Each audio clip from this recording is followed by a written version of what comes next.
I live in London, but I'm from the Bahamas originally. But over the last 10 years, I've been between London and the Bahamas. Right. I hadn't thought of coming to Louisville before, but now that I'm here and in the gallery, it makes a lot of sense. It's really easy to simplify what you're looking at and kind of present that to an audience.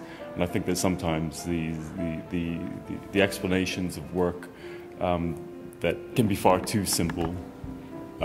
That the pieces themselves, they are objects and they are made of the materials that you see in front of you. So, for example, these pieces, they are tires covered in beans that look like a snakeskin, but that's not the end of the artwork. Like, right. and that's quite a simple way of describing the work. But beyond that, works should make lots of combinations and sort of have lots of references, which make them far more complex than just a simple description of their materials.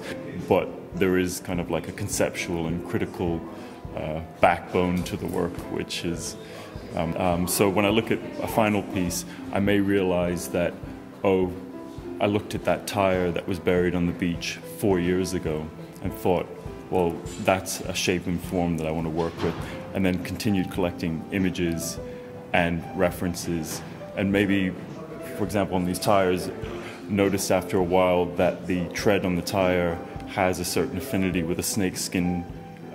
In any case, when you look at the snakeskin up close, and then I don't know. So what I'm saying is, like, there are lots and lots of influences and bits of inspiration which come together, and then you just arrive at a moment when you're like, right, that's it. A lot of the work I do is about exoticism.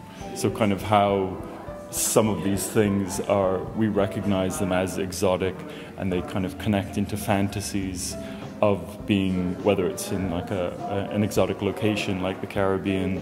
There's like all of these sorts of fantasies can be played out, and I think the same thing happens with a lot of these smaller pieces that I do, that you kind of recognize some of the elements, but the object as a whole, you don't recognize it.